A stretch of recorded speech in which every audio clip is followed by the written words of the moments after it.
ಇವತ್ತು ಕಾಂಗ್ರೆಸ್ ರಾಜ್ಯ ಬರಕ್ಕೆ ಸಾಧ್ಯ ಆಗಿದೆ ಅನ್ನತಕ್ಕಂಥ ಮಾತನ್ನ ಹೇಳಕ್ಕೆ ನಾನು ಇಚ್ಛೆ ಪಡ್ತಾ ಇದ್ದೇನೆ. ಡಾಕ್ಟರ್ ಶರಣ್ ಪ್ರಕಾಶ್ ಪಾಟೀಲ್ರೆ ನನಗೆ ಹೇಳೋದಿಲ್ಲ, ಆದ್ರೆ ಹೈಯೆಸ್ಟ್ ಲೀಡ್ ಬರೋರ್ಲಿಂದ ಈ ಮಾತನ್ನ ಹೇಳಬೇಕಾದಂತ ಪರಿಸ್ಥಿತಿ ಬಂತು. ನನಗೆ ಸೋಲ್ಸಕ್ಕೆ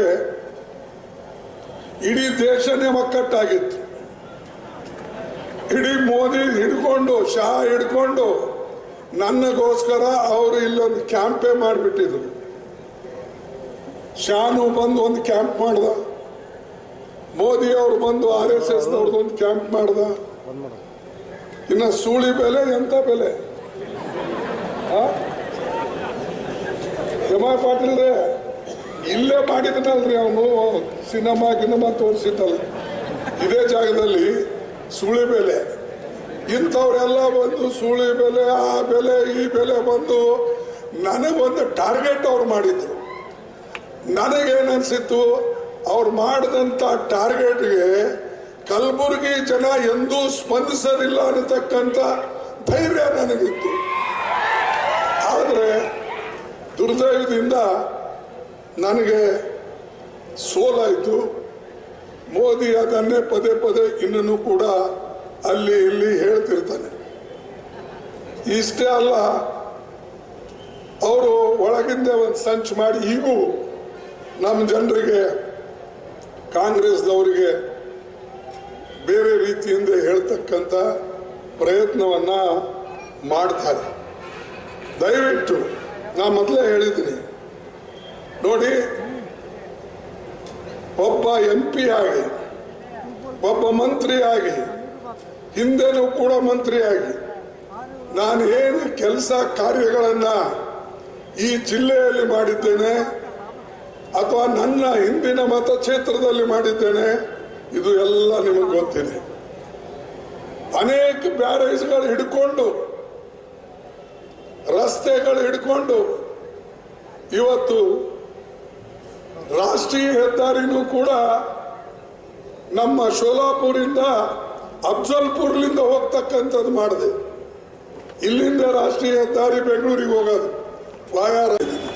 ಅವನು ಇಂಥ ವ್ಯವಸ್ಥೆ ಮಾಡ್ಕೊಂಡ, ವಾರಾಣಸಿಯಿಂದ ಗೆಲ್ತಕ್ಕಂಥದ್ದು ವ್ಯವಸ್ಥೆ ಮಾಡ್ಕೊಂಡ. ಆದ್ರೆ 400 ಪಾರ್ ಅಂತಾನಲ್ಲ, 400 ಪಾರ್ ಅಲ್ಲ, ಇನ್ನು 200 ಪಾರ್ನು ಆಗೋದು ಕಷ್ಟ.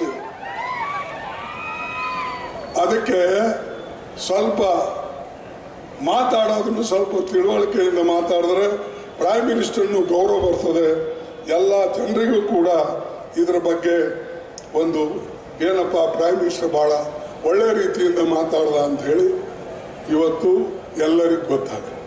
ಇರಲಿ, ಇದು ಅಲ್ಲದೆ ಅನೇಕ ಮಾತುಗಳಿವೆ.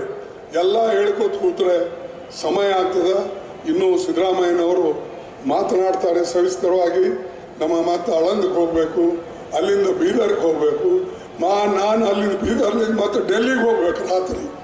ಅದಕ್ಕಾಗಿ ಇಷ್ಟು ಮಾತ್ರ ಈ ಸಂದರ್ಭದಲ್ಲಿ ಹೇಳಿ ನಿಮ್ಮೆಲ್ಲರಿಗೆ ವಂದಿಸ್ತೇನೆ.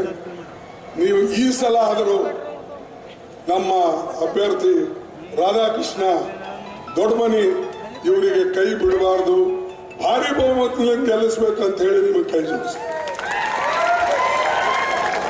ಈಗ ನಮ್ಮ ಇವ್ರು ಹೇಳಿದ್ರಲ್ಲ ಎಂ.ಐ. ಪಾಟೀಲ್, ಇಲ್ಲ ನಾನು ಕೊನೆ ಎಲೆಕ್ಷನು, ಆದರೆ ಇನ್ಮೇಲೆ ನಾನು ನಿಮಗಿದು ಮಾಡಲ್ಲ ಅಂತ ಹೇಳಿದ್ರು. ಹಂಗೆ ನಾನು ಹೇಳಲ್ಲಪ್ಪ, ನಾನು ಹುಟ್ಟಿದ್ದೇ ರಾಜಕೀಯ ಮಾಡಕ್ಕೆ. ನಾನು ಎಲೆಕ್ಷನ್ ನಿಲ್ತೀನೋ ಬಿಡ್ತೀನೋ, ಆದ್ರೆ ನಾನು ರಾಜಕೀಯ ಮಾಡಿ ಈ ದೇಶದ ಸಂವಿಧಾನ ಮತ್ತು ಈ ದೇಶದ ಪ್ರಜಾಪ್ರಭುತ್ವ ಉಳಿಸೋಗೋಸ್ಕರನೇ ನನ್ನ ಕೊನೆ ಉಸಿರಿರೋವರೆಗೆ ಮಾಡ್ತೀನಿ. ಕೊನೆ ಉಸಿರಿರೋವರೆಗೆ ಇದು ಹೋರಾಟ ನಡೆದಿದ್ದೆ. ನನಗೆ ರಿಟೈರ್ ಆಗೋದಿಲ್ಲ. ರಿಟೈರ್ ನೀವು ಪೊಸಿಷನ್ಲಿಂದ ಆಗಿ, ರಿಟೈರ್ ಎಲೆಕ್ಷನ್ಲಿಂದ ಆಗಿ. ಆದ್ರೆ ನೀವು ತತ್ವದಗೋಸ್ಕರ ಏನು ಹೋರಾಟ ಇರ್ತೀರಿ, ನಿಮ್ಮ ತತ್ವಕ್ಕೆ ಸೋಲಾಗಬಾರ್ದು. ನೀವು ಸೋಲ್ಸಕ್ಕೆ ಬಿಜೆಪಿ RSS ತತ್ವಕ್ಕೆ ಸೋಲ್ಸಕ್ಕೆ ಹುಟ್ಟಿದ್ರೆ ಹೊರತಾಗಿ ಸರೆಂಡರ್ ಆಗಕ್ಕಿಲ್ಲ. ಅದಕ್ಕೆ ನಾನು ಪದೇ ಪದೇ ಹೇಳ್ತೀನಿ, ಸಿದ್ದರಾಮಯ್ಯನು ನೀವು ಚೀಫ್ ಮಿನಿಸ್ಟರ್ಲಿಂದ ರಿಟೈರ್ ಆಗಿ, MLA ಇಂದ ರಿಟೈರ್ ಆಗಿ, ಬಟ್ ಈ ಐಡಿಯಾಲಜಿ ಏನಿದೆ, ಈ ಐಡಿಯಾಲಜಿಗೆ ನೀವು ಎಲ್ಲಿವರೆಗೆ ಡಿಫೀಟ್ ಕೊಡೋದಿಲ್ಲ ಅಲ್ಲಿವರೆಗೆ ನೀವು ರಿಟೈರ್ ಆಗಂಗಿಲ್ಲ ರಾಜಕೀಯದಲ್ಲಿ. ನೀವು ಹೇಳ್ಬೋದು ನನಗೆ ಚೀಫ್ ಮಿನಿಸ್ಟರ್ ಸಾಕಾಗಿದೆ, ನಾ ಮುಂದೆ ಎಲೆಕ್ಷನ್ ಇಂದ, ಅದು ಸರಿ, ನಿಮ್ಮ ವೋಟರ್ಗೆ ಹೇಳಿ ಮತ್ತೊಂದು. ಆದ್ರೆ ನಾವೆಲ್ಲ ಹುಟ್ಟಿದ್ದು ಯಾವ ಜನಾಂಗ ತುಳಿತಕ್ಕೆ ಒಳಪಟ್ಟಿದ್ದಾರೋ, ಯಾರಿಗೆ ಅನ್ಯಾಯ ಆಗಿದೆ ಅದು ಅನ್ಯಾಯವನ್ನ ಸರಿಪಡಿಸಕ್ಕೆ ನಾವು ಯಾವುದೇ ರೂಪದಲ್ಲಾಗ್ಲಿ ಕೆಲಸ ಮಾಡಬೇಕು. ಅದಕ್ಕೆ ಬಂಧುಗಳೇ ಇಷ್ಟು ಮಾತ್ರ ಹೇಳ್ತೀನಿ. ಕೊನೆಯದಾಗಿ ನಿಮಗೆ ಕೆಟ್ಟದ್ದು ಕಾಣಬಹುದು, ಆದ್ರೂ ಕೂಡ ಈ ಮಾತು ನಾನು ಹೇಳಲೇಬೇಕಾಗ್ತದೆ. ವಿಶೇಷ ಅಂದ್ರೆ ನನಗೆ, ಆದರೆ ಇನ್ನು ಮುಂದೆ ಹಂಗೆ ಆಗಬಾರ್ದು.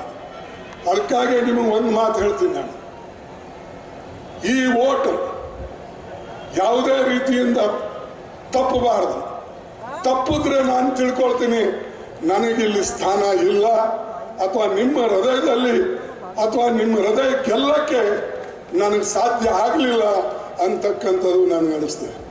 ಕೊನೆಗೆ ಒಂದು ಅಪೀಲ್ ಮಾಡ್ತೀನಿ, ಏನು ಇದು ಅಂತೂ ಆಯಿತು, ಓಟ್ ಸಿಗಲಿ ಸಿಗದೇ ಇರಲಿ, ಕನಿಷ್ಠ ನಾವು ಒಳ್ಳೆ ಕೆಲಸ ಏನು ಮಾಡಿದ್ದೇವೆ ಗುಲ್ಬರ್ಗಾದಲ್ಲಿ, ಕರ್ನಾಟಕದಲ್ಲಿ, ಅದು ನೆನಪಿಸ್ಕೊಂಡು ಕೊನೆಗೆ ನಾವು ಸತ್ರೆ ಅಟ್ಲೀಸ್ಟ್ ಮಣ್ಣು ಹಾಕಾಗಾದ್ರೂ ನೀವು ಬನ್ನಿ, ಇಷ್ಟಾದ್ರೂ ಒಂದು ಉಪಕಾರ ಮಾಡಿ. ನನಗೆ ಸುಟ್ರೆ ಮೇಣಬತ್ತಿ ಹಚ್ಚಿ, ನನಗೆ ಉಳಿದ್ರೆ ಮಣ್ಣು ಹಚ್ಚಿ, ಇದಕ್ಕಿಂತ ಜಾಸ್ತಿ ನಾನು ಹೇಳೋದಿಲ್ಲ. ಈ ಕೆಲಸ ನೀವು ಮಾಡಿದ್ರೆ ಕೊನೆಗೆ ಉಳಿದಂಥ ಜನ ನೀವು ನೋಡ್ಬೋದು, ಅರೆ ಅವ ಪಾಪ ಒಳ್ಳೆ ಕೆಲಸ ಮಾಡಿದ ನೋಡಿ, ಅವನ ಮಣ್ಣಿಗೆ ಎಷ್ಟು ಜನ ಬಂದವರ ಅಂತ ಹೇಳ್ಬೋದು. ವೋಟಿಂಗ್ ಬರದೇ ಇರ್ಬೋದು, ಮಣ್ಣಿಗಾದರೂ ಬಂದರೆ ಬೇರೆ ಜನರೇಷನ್ ಬೇರೆ ಜನರಿಗೂ ಕೂಡ ಗೊತ್ತಾಗ್ತದೆ, ಏನಪ್ಪ ಭಾರಿ ಜನ ಸೇರಿದ್ರು ಅವನ ಮಣ್ಣಿಗೆ ಅಂತ ಈ ಭಾವನೆ ಬರ್ತದೆ. ಅಷ್ಟಾದರೂ ಕೊನೆಗೆ ನೀವು ಮಾಡಿ ಅಂತ ಹೇಳಿ ನಿಮಗೆ ಕೇಳಿಕೊಂಡು ನಾನು ಮಾತು ಮುಗಿಸ್ತೇನೆ. ನೀವು ಗಟ್ಟಿಯಾಗಿರಬೇಕು ಅಂತಕ್ಕಂಥದ್ದು ಹೇಳಿ ನನ್ನ ಕೊನೆ ಮಾತುಗಳನ್ನು ನಿಮ್ಗೆ ಹೇಳ್ಕೊಂಡು ನನ್ನ ಮಾತು ಮುಗಿಸ್ತೇನೆ. ಜೈ ಹಿಂದ್, ಜೈ ಕಾಂಗ್ರೆಸ್, ಜೈ ಹಿಂದ್. ಯಾಕಪ್ಪ ನೀವು ಸಫಲ್, ನಮ್ಮನೇಲಿ 5-6 ವರ್ಷ ಇದೆ, ಏನೋ 7 ವರ್ಷ 8 ವರ್ಷ ಇರ್ಬೋದು, ನೀವು ಯಾಕೆ ಇಷ್ಟು ಸಫಲ್ ಬಿದ್ರಿ?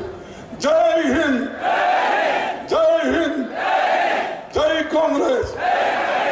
ಎಲ್ಲರಿಗೆ ನಮಸ್ಕಾರ, ವಂದನೆಗಳು.